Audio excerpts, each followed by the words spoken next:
Hey guys, welcome. This is Jen Frost with Faith in Fabric, and today we are going to be spending a lot of time looking at a new quilt pattern that just got rolled out. So this quilt here is called Tommy the Tortoise, and it has a beautiful background and a beautiful history. We're going to be doing a lot with this quilt today. So before we get too far into that history of it, I want to share with you how this video is broken up. Down below in the comments area, just above the comments area in the video description, you're going to see a bunch of different chapters. Now those chapters are broken into things like inspiration, colorways, fabrics, how to piece, cutting tips, stuff like that. So I definitely encourage you to take a look at all those chapters so you can navigate through this video for those sections that apply most to you. So let's talk about where this quilt's inspiration come from. Now, all my quilts that I make come from somewhere. Now, most of them are all faith-based, as you guys know if you've been around here for a while. So we've made quilts for Advent, we've made quilts for Christmas, we've made quilts for Lent, we've made quilts for Easter, all different kinds of feast days. And this quilt is no different in the sense that it comes from a place of faith. So Father Mike, our pastor, had a medical disease he was working through for years, and he used to always carry around this little turtle, and he would talk about how his turtle was him, his tortoise, actually, the tortoise, and how the tortoise was him in the sense that he was the tortoise in the race, not the hare, and that this was a medical journey and a battle, and he was going to win that race. It was just going to take him a very long time to get there. He wasn't able to sprint to the finish. It was going to take him a while to get there. Now, he and I used to talk about this because, again, if you've been around for a while, you guys know I've been fighting with fibromyalgia for about 2.5 years now, 3 years. I'll put a link up here to it. We made that wonderful weighted blanket for fibro with those fibro fabrics, which has been just a lifesaver, honestly, for me on so many nights. So Father Mike and I used to kind of share stories about working through, just all kinds of different issues and how we were tortoises and not hares in this race. So his story took a little bit of a turn, and I'm going to share that with you here.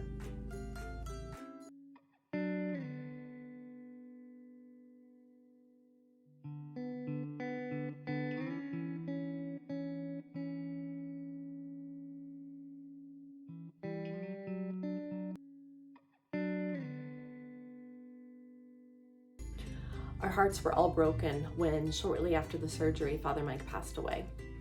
So for me, that was a huge loss. He has been our pastor for years at our church, and we all miss him very much so. So that said, this quilt is still something I want to make for me, for his family, for you. If you know someone who is like that tortoise in the race, who is just working and giving everything they've got to make it to the finish line. Let's talk about colorways when it comes to this quilt. So I have been using all of these fabrics here. These are from Tamarini's. My friend Tammy designed these for Island Batik, and I love paper piecing with batiks because sometimes you'll end up with the perfect, angle of a corner that's just right for one of your pieces, but maybe it's printed on the wrong side because the fabric is on this side and you need it to work on that side. So a nice tip about working with batiks with paper piecing is you have to worry less about which side is going to get folded over. Now, this is the traditional look of this quilt, but I want to show you how much this quilt changes when you change the colors of the fabrics. So here's those fabrics we just looked at all pulled together in this quilt. Now, obviously, this is my favorite layout because this is the fabrics we used to make this quilt. What I like about this is it really makes this kind of more of a deep sea, kind of a fisherman man quilt, if you will. I think so many times I feel like I want to make a really great quilt for my husband, or in this case, I was making this for Father Mike, and I kind of wanted it to have a little bit more of an older man feel. So what I liked about these fabrics were that they have that warm, kind of masculine feel to them, and I really appreciated and loved the way they came together. Here's some of the same tones redone with Hoffman Fabrics watercolor series. Now what I like about this quilt is it has a lot more softer tones. And when you look at this quilt, maybe like me, you think of this is perfect for a little boy's room. You know, I have a young son, and when he was little, I feel like this would have been like the perfect baby quilt to put in his room, with the soft blues, the soft greens, and then even that soft gray that really gives a balance to the quilt. So while the last quilt was perfect for a little boy's room, this one's perfect for a little girl. Unlike the others, this quilt actually uses a bunch of scraps. So say you don't want to go buy new fabrics, you want to just pull from what you've got, great. I've got several different designers mixed in here. We've got some Riley Blake, Michael Miller, Timeless Treasures, Robert Kaufman, Patty Young, a nice mix in here. And you can see how soft this looks. Again, we've kept those real soft tones of the softer grays, the softer cream colors, and then mixed in some pinks, some purples, some light blues. Again, I like the light blue because it really balances out those pinks and purples, and it doesn't make it overly pink. I feel like otherwise you kind of lose all those separate tones, but that blue really balances it out, and then so do those nice soft tan stripes. We're going to finish off almost where we started with some more island batiks. I love working with batiks when I paper piece. So this is actually from Tamarini's Peacock Plumes line, and this is a really fun mix. This mix has a lot more emphasis on the purples and the warm golds, and they come together really pretty in this quilt. So while the previous quilt we looked at had much more of a baby feel to it, you'll see by just adding some of those darker tones back in, you've really brought up the age of this quilt. What I like about it too is that solid green that's behind the turtles really kind of makes those blocks pop. I feel like of all the different versions we've seen, I see the pattern on the turtle shell blocks the most here, and I really see how that repeats in the turtles themselves. I really like how that contrast plays out. So let's talk about piecing this quilt. When you piece your quilt, you're going to be making one of two blocks. You'll be making either the tortoise block, or you're going to be making the tortoise shell block. And I call this the shell block because the pattern mimics the same design that's inside the tortoise itself. So when you're piecing your fabrics, I want to give you a tip on how I like to piece mine. So, you know, when you cut out all your pieces of paper, sometimes you may sew piece A and then you look at the thing and it says, okay, join piece A to piece C. So then you get piece C and you're going to sew piece C. I find that that's a little bit more cumbersome. So one technique I have that I like is I go through and I like to sew all of my pieces first. So each one of my pieces is already created for this one block. So they're not, as you can see, they're not trimmed yet. They're not even pressed yet. But I like to come through and create each of the pieces first. That way, these are done. I can do this almost more like a Ford factory, you know, where they do everything in different stages. So you work through all this kind of piecing first, you make all of your piecing. Then you come through and you're gonna press everything. Then you come through and you're gonna trim everything. Then you come through and you sew them together to make a complete block. Now I found it really cut down on the time of making each of the quilt blocks when you handle it more of an assembly line method as opposed to making one piece, pressing that piece, cutting that piece, sewing the next one, cutting and trimming that one. That definitely is going to add a lot of time. So by again, cut all your pieces, sew them all, and then connect them together to make your blocks go a lot faster. Let's talk for a minute about pressing your pieces. So now that you have all of your pieces all sewn, you want to come through and you want to press them before you try attaching them together. And the reason for that is simple. If you imagine trying to take this block that has not been, or this piece that has not been pressed and has not been trimmed, trying to line that up with the next one that it's going to connect to is very difficult. And you're often going to be left with fabric that's not smooth. You'll see even as I fold this, it is not a very tight line right here. So you always want to come through when you're done with your pieces, once you've done sewing your pieces together, and you want to press with them. Now I've fallen in love with a wool pad. There is nothing like pressing on a wool pad, you guys. It makes it so, basically the heat comes through, the wool pad warms up, it reflects the heat back through. It's just, it's probably one of the best materials I've ever worked with for pressing. So you can pick up pads, you know, I bought this one off Amazon. It's just a small, you know, I'm gonna guess probably like 15 by 15 inch square, but it works great for all of my pressing needs. So let's go ahead and we're gonna press all our pieces and then we'll talk about the best way to connect them to each other.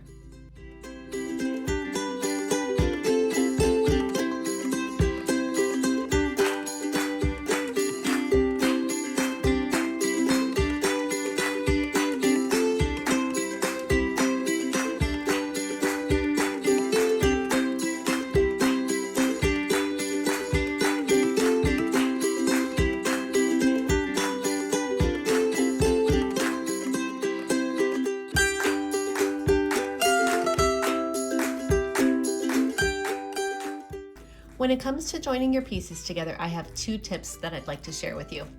The first is for pieces that just have a clean point to point. So you'll see this piece needs to join directly here with this piece. So what I like to do is I like to poke a pin through this corner. What that does is it securely attaches the fabric as well, and then poke a pin through this corner. So I have my first piece pinned, and then I like to line that up with this piece. So I'm gonna take my other piece here that this connects to, and you'll see I'm gonna poke this through to make sure it comes right on to that corner there, like that. So now when I put this together, I know that these 2 corners are perfectly lined up. I'm then gonna do the same with this corner. So I'm gonna pull my fabric taut. Again, that's pretty easy because we spent some time pressing and then trimming. I'm gonna check my corner a little bit higher. Get that in there. And there we go, right on the corner. So I'm gonna pull that together too. So now my piece of fabric is perfectly lined up with those 2 corner pieces, okay? So you can come through, you can just make your pin go straight. Again, it's already lined up right there on the corner. I'm gonna pull this one out, making sure that I'm not letting it move. If this was a big piece, a lot of time those batting clips come in really handy right here. But I'm just gonna pull my pin out, making sure it stays right where it's supposed to. I'm gonna drop my foot. We'll decrease our stitch since we wanna be really around a 1.5 I like, 1.3. And I'm gonna come through and attach this. And take that pin out when it gets close. You don't wanna sew over those pins. And we'll cut. And you'll see now, by lining that up, we've sewn perfectly on this line, and it has just perfectly lined up that side as well. So that's a really great tip for if you don't have pieces that have something that needs to line up along the line. For the next one, I want to show you what happens when you do. The second type of join you'll have is where it's not just the end pieces that need to be lined up, but a piece in the middle. So in this case, you'll see the bottom of his tail here needs to connect with the bottom of his tail here. So in this case, I'm actually less concerned about the top and the bottom lining up. My most important point of concern is making sure that his tail connects, because if it were to, now again, obviously these are gonna fold over with the 1/4 inch line, but just pretend here, if you were to have it off, you would really see like, whoa, that tail is kind of growing out of nowhere, or oh, that tail is not coming out of the back of his shell. What's this green thing down here? You really want to line this up as tight as you can. So in situations like this, I'll figure out where the join is. Now the join is going to be at the bottom of his tail. So I'm going to come at the bottom of his tail here, and again, I'm gonna poke through, and you'll see I'm right there at the base of his tail, coming through that first hole. And I'm going to connect that to this tail.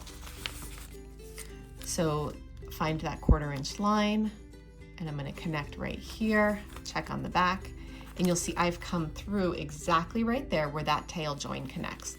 So this is going to be the first join that I've got here. So I'm gonna keep my pin in there, and now I can go through and make sure that my top and bottom are lined up.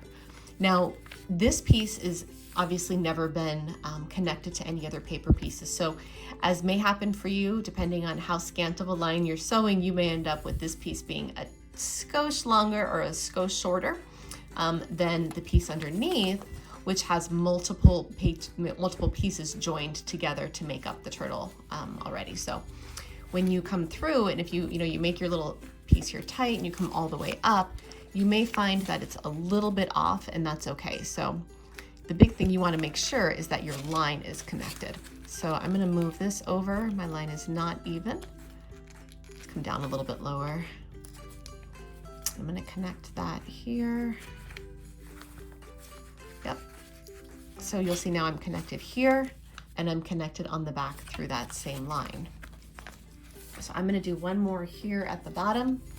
Again, making sure that that line is connected evenly. You can see here that's too low, so I want to scooch this one up a touch. And there we go. So that is now even. I'm going to come through, and we're just going to stitch this down just like we did that other one. So I like to take my pin, again, keep it in there as long as I can, drop my foot, and I'm gonna come straight along this line now with my joins nice and tight all the way through.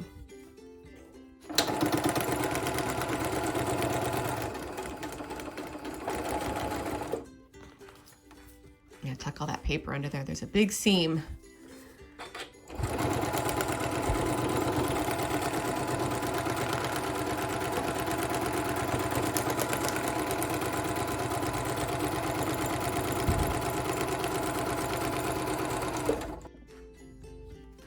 So you'll see once we open that up, your tail is now perfectly connected right at that join piece, and it makes it look very, very clean. You're going to follow the same process for his little neck as well. You'll see here's the bottom of his neck, and so you want to secure that point right here and then adjust your edges accordingly as you make your turtle.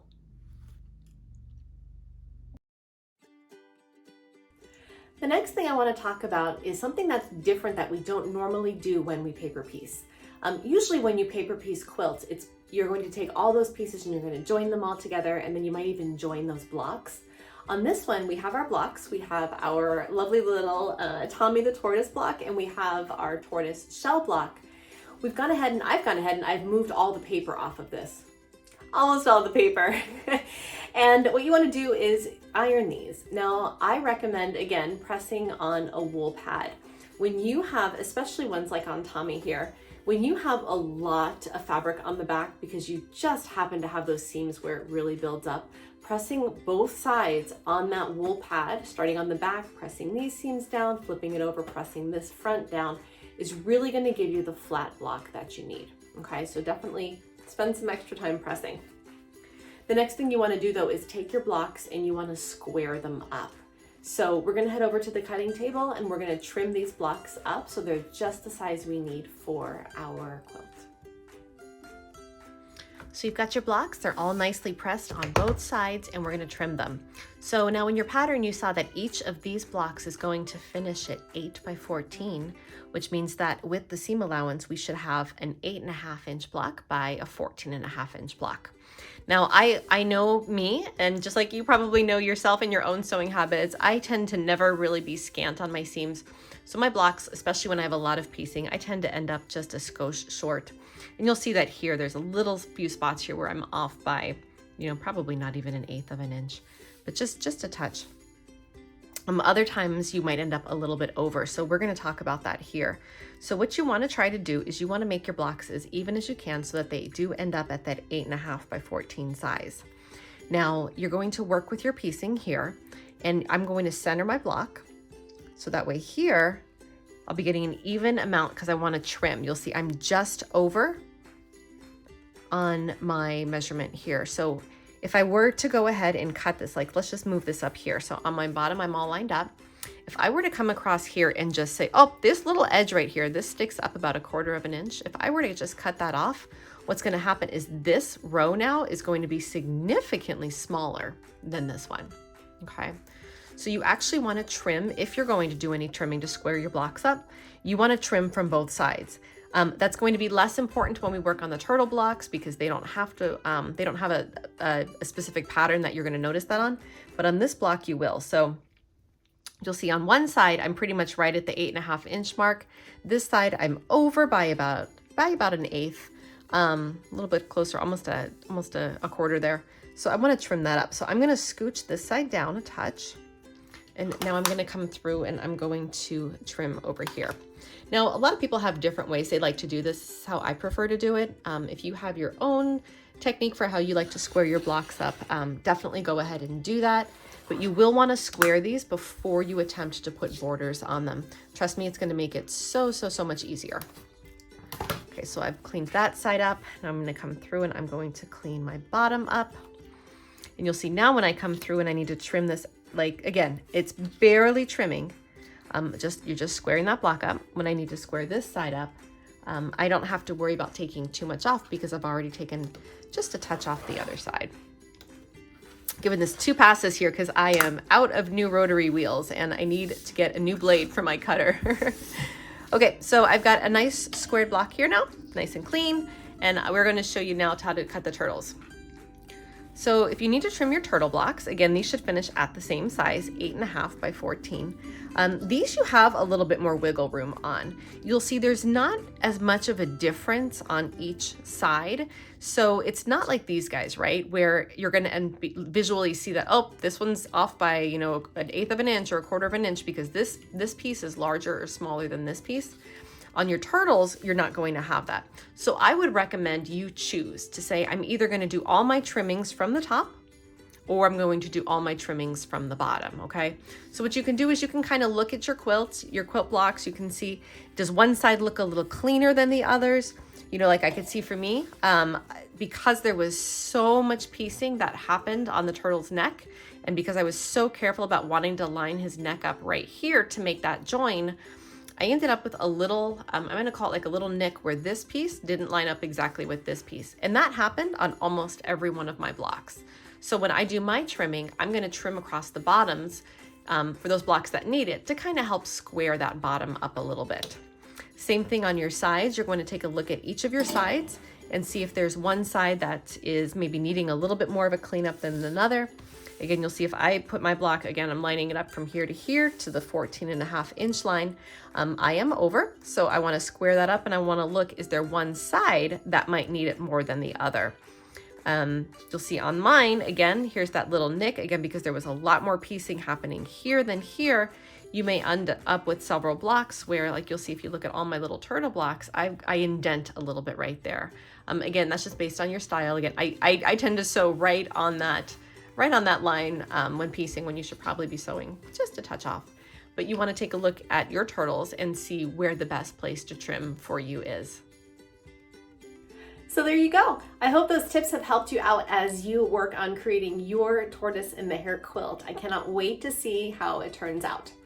Now, before I let you go, I did want to share one more thing with you. Now, this was big enough that I actually made a separate video about it, and I'm going to put that link up here. And that's how to make a back for your quilt out of all of these scraps. You know, as a designer, one of the hardest pieces for me is to tell you as the maker how much fabric to buy, especially when it comes to paper piecing, because some of us are very conservative with our paper piecing and other people not so much. So you will probably end up with some extra fabric. I usually make it so that you'll have some left, usually enough to make something for the back. So what we're going to be covering in that video, again, I'll put that link here, is how to turn these pieces into a really beautiful scrappy back. Now, you're probably like, Jen, that's not that hard. I just cut it into, you know, a couple squares. What I want to do is share some tips with you into not only how to cut those squares, but how to plan for those squares and how to use all those extra pieces. Like you'll see, I started here to make a really fun improv scrappy panel that'll go on the back. So this is just made up of all those little tiny scraps that we've cut off that, I mean, not the ittiest bittiest ones, because those we can't use, but you know, those medium-sized ones, and you'll see it just ends up making like a really fun design. So we'll be taking all those scrap pieces and turning them into a really beautiful panel that's gonna go on the back. So definitely check that video out. I look forward to hearing in the comments which colorway you would choose. Let me know. Are you going to go with the traditional darker colors, or are you going to go with one of the other lighter suggestions we recommended? I look forward to hearing your story on how your quilt turns out. Go ahead and give us a like if you got something good out of this video, and definitely stay subscribed. We have so much more content coming out to you in the next few months. We'll talk to you soon.